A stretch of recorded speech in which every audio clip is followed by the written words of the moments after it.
Hello, welcome to the program. Ahead, Rupert Murdoch, not a fit person to run News Corp. Could the media mogul be forced to step aside? Will Seven's cost cutting hurt its ratings performance? And we'll be joined by Rob Atkinson, the CEO of out-of-home advertising firm Adshel, to get his views on growth and all the M&A we're seeing in the sector. But first, to the mounting speculation that James Packer is ready to sell his stakes in Foxtel and Fox Sports to focus on casinos.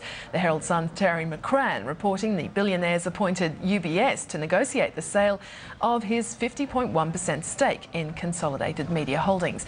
The owner of Crown reportedly wants $1 billion in cash, or $3.60 a share, so that he can pursue rival casino operator Echo Entertainment. Certainly a very interesting story. Well, our co-host, as always, James Manning, the editor and publisher of Mediaweek, is here with all the details.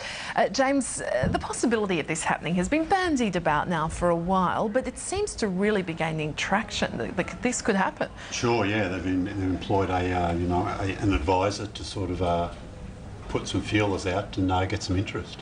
And who would be most likely then, do you think, to buy the stake?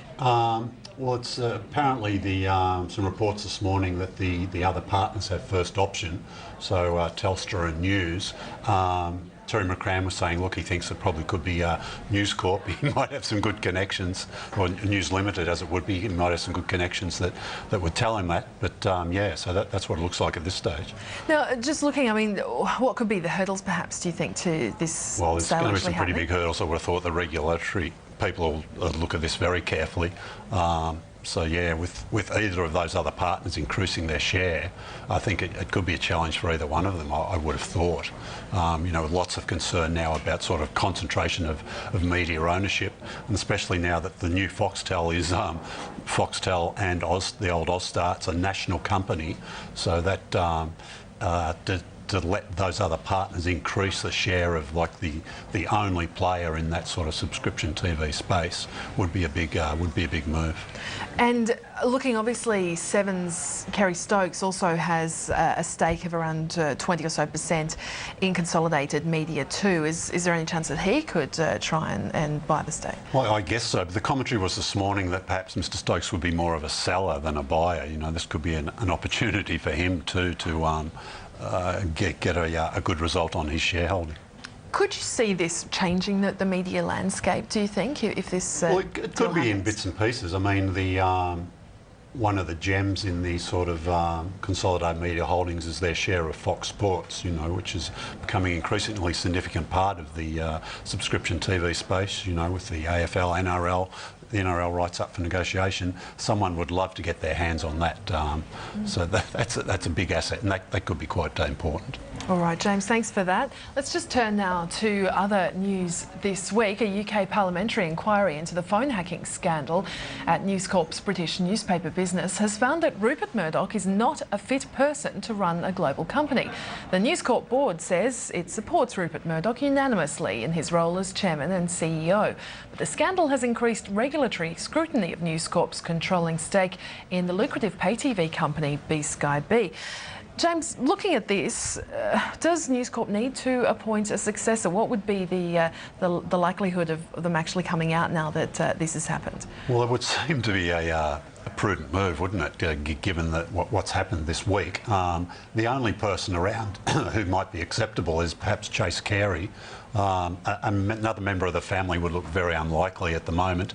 Perhaps could Chase Carey go into a CEO role and Rupert Murdoch sort of sit alongside him as in some sort of chairman, position, with perhaps Chase, making most of the decisions. But you've got to think Rupert Murdoch would be very reluctant to sort of let it be seen that he was sort of forced out, if you like, by this, these British MPs, and that would become, in the history books would see, oh look, Rupert ended his reign in, with a tarnished reputation, and which would sort of, a lot of people then would discount what he's done to take the company to where it is today. So it's probably not the ending he had envisaged, and I think he'll probably want to stay on.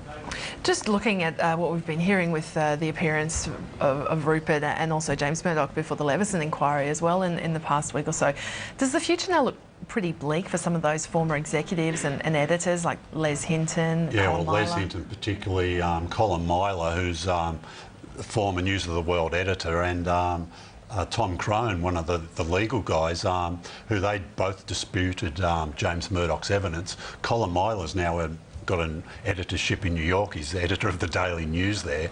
So some interesting dynamics in that market there, with Rupert Murdoch papers in New York pointing out, oh look, the opposition editor has been, found wanting by British MPs.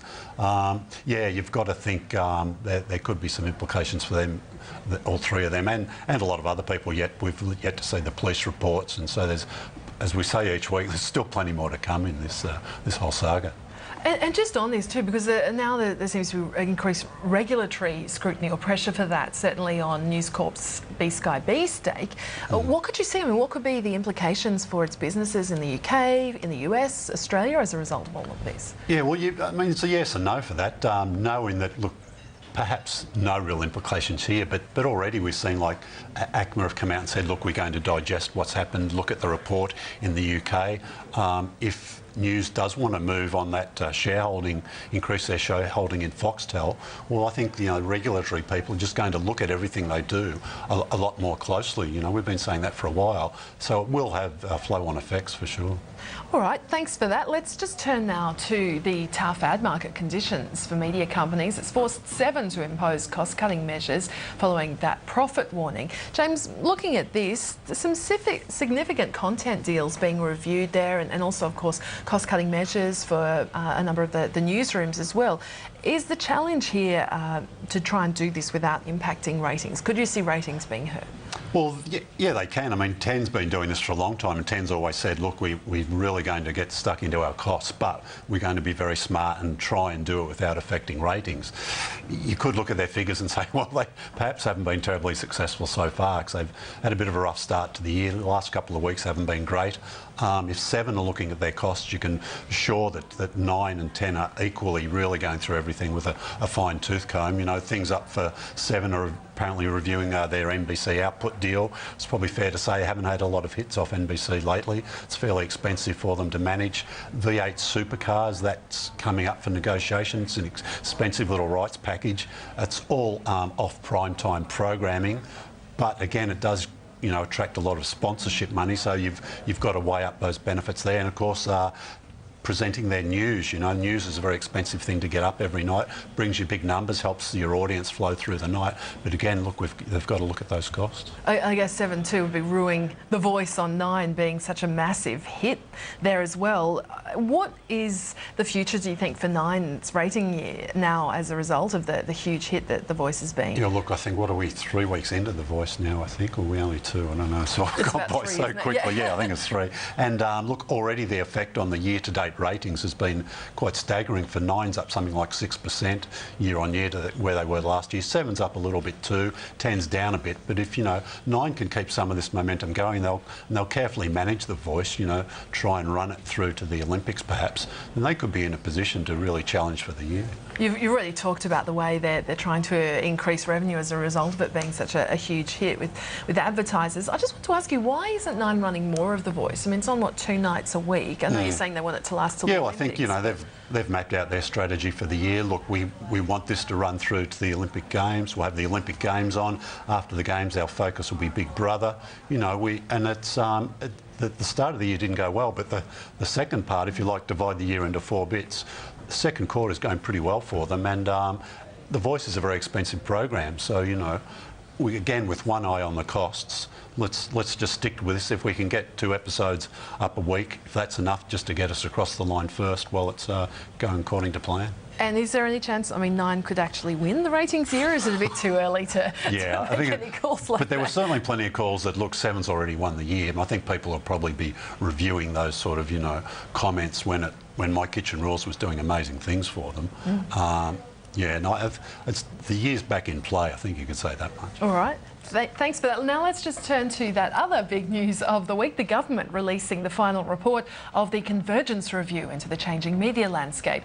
It recommends overhauling ownership rules and setting up 2 new regulators, a government-funded cross-media regulator to replace the ACMA and an industry-run body to replace the Australian Press Council, which would oversee news and commentary. James, obviously a lot to go through here. The overall reaction, though, pretty negative from media companies to the findings. Yeah, it was. Lots of commentary that, look, you know, it's trying to fix problems that don't exist. It's going to be a lot of red tape, which we don't really want to do. And it could be quite expensive to run all this stuff, you know. And it's just been a big, you know, I was hoping we might skip over this today. But 180-page report, even the executive summary ran to 20 pages. So it was just a lot of detail there to try and work through. So I guess some of the major findings, obviously this overhaul of mediaship ownership laws, setting up the 2 new regulators as well. Were they the major Yeah, I've tried to sort of cut it down into 4 areas, if you like. Media ownership, you know, warnings again about the concentration of media ownership. They're proposing perhaps a minimum number of owners in local markets. In more national markets, there's something called a public interest test, which again, sort of, it's hard to, you know, see where that's going to go. But if they want to try and maintain diversity, if you like, some people will say we haven't got that anyway. Then the other rules surrounding media ownership would be abolished, like there's a reach rule, for example, at the moment. So they'd get rid of that. Content standards, that sort of stuff. They're saying they'd like to reflect community standards, something which ACMA tries to do at the moment, I guess. But that's problematic in itself too. Production and distribution of Australian content, so that's like the quotas for Australian content, if you like. So they talked about increasing some of them. And bringing ABC and SBS into that. At the moment they don't fall under those rules, so giving ABC a quota and SBS, they said, look, SBS's would probably be a bit lower. All right, and looking at the 2 regulators as well then, what were the recommendations there? Yeah, a body to replace ACMA, if you like, and that would also include the Classification Board, which is basically the government censorship people that sort of review all content. And then another one, they would also have the power to protect competition, if you like, complement what the ACCC is doing. So that's one. The other one would be a new regulator for news and commentary, if you like. So doing some of the things that ACMA does, promoting standards and handling complaints, that sort of stuff. And what would be some of the opportunities, do you think, for expansion or perhaps industry consolidation as a result of these recommendations, if the government does indeed put them in place? Yeah, look, gee, I don't know. Look, a lot of people said, look, I don't think the general parameters aren't going to change much. I don't think, you know, it's just going to be a different way of handling things. You know, there'll still be, as I said, the minimum number of voices in a market, so you can't, you know, an owner won't be able to come in and take over a market. Again, nationally, you know, they want to try and maintain the diversity. So I don't think there's sort of massive implications, if you like, for sort of takeovers and control. And the government, of course, saying it's going to respond in due course. So yeah, so I think it'll be a while before we hear too much detail on what they want to do. All right, just got some breaking news as well in radio. DMG has unveiled a rebrand of its former Vega and classic rock stations in Sydney and Melbourne. James, what are the details on this? It's going to be called Smooth FM. They're just sort of announcing this afternoon. DMG, of course, got the Nova brand. Paid a lot of money, you know, around about $500 million for all the licences they bought across the past decade. Nova's been very successful, but the sort of Sydney and Melbourne stations that launched as Vega, less so. Been a bit of a problem child. They tried it again as classic rock a couple of years ago. That hasn't really taken off, so their third attempt at getting this going is probably their best shot yet. Smooth FM, they're going to call it. It's a format that's pretty big all around the globe. You know, number 1 or number 2 in a lot of international markets. Nothing like it in the market. Now, if you wanted to sort of look for one station, the closest you could come is perhaps 97.3 in Brisbane, which coincidentally is the number 1 station at the moment, and DMG is a part owner of that licence, even though they don't manage the station. So, yeah, it'll definitely give the market a bit of a shake-up. Some big names like Richard Wilkins going to do a slot on weekends, David Campbell, from 9 again. He was also doing a part of weekends. He's a former Nova announcer, and I think they've got some other big signings too that they'll be announcing shortly. But it's, you know, it could shake up the market big time and also help the Nova position, because it could take away some of the listeners to some of Nova's competitors. All right, watch that one too, James. Sure. Thanks for that. We're just going to take a very quick break now, but coming up on Media Week, we'll be joined by Rob Atkinson, CEO of outdoor advertising firm AdShell.